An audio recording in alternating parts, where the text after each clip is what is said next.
10. भारत गौरव।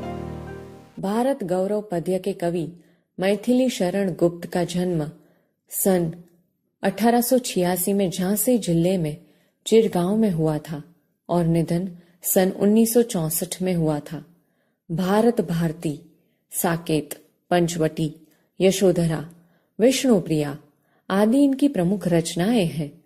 प्रस्तुत काव्य में देश का अतीत, वर्तमान और भविष्य चित्रित है।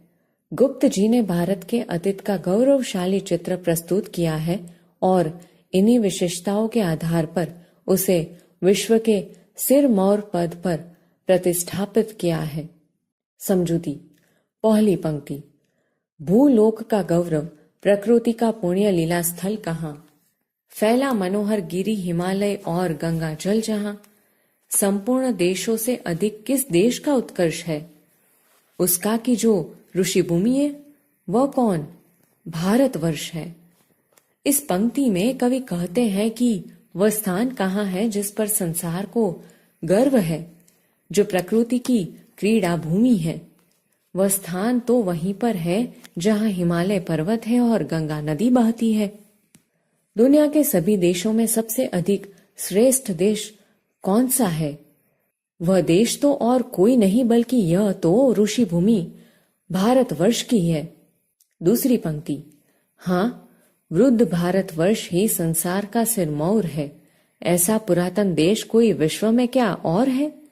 भगवान की भवभूतिया का यह प्रथम भंडार है। विधि ने किया नर सृष्टि का पहले यही विस्तार है। इस पंक्ति में कवि कहते हैं कि हाँ, यह बूढ़ा भारतवर्ष संसार का सर्वश्रेष्ठ देश है। प्राचीन देशों में इसके मुकाबले का दूसरा कोई देश नहीं है।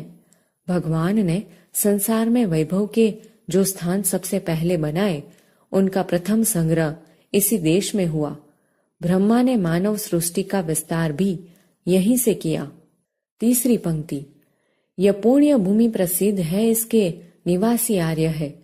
विद्या, कला, कौशल सबके जो प्रथम आचार्य है। संतान उनकी आज यद्यपि हम अधोगति में पड़े, पर चिन्ह उनकी उच्चता के आज भी कुछ है खड़े। यह पंक्ति में कवि कहते हैं कि भारतवर्ष की यह पवित्र धरती सारे विश्व में प्रसिद्ध है। इस देश के निवासी आर्य ही हैं। उन्होंने ही सारे संसार को सबसे पहले विद्या, कला और कौशल का ज्ञान दिया। यद्यपि उन आर्यों की संतानें आज बुरी दशा में हैं, फिर भी उनके महान चरित्र के कुछ निशान आज भी मौजूद हैं। चौथी पंक्ति। वे आर्य ही थे जो कभी अपने लिए जीते न थे। वे स्वार्थरत हो मोह की मदिरा कभी पीते न थे। संसार के उपकार हित जब जन्म लेते थे सभी, निश्चेष्ट होकर किस तरह वे बैठ सकते थे कभी। इस पंक्ति में कवि कहते हैं कि वे आर्य ही थे जो अपने जीवन को कभी अपना नहीं समझते थे। उन्हें कभी अपने ही लाभ का मोह कभी नहीं होता था। वे संसार का उपकार करने के लिए ही जन्म लेते थे। फिर वो निष्क्रिय होकर कैसे बैठ सकते थे?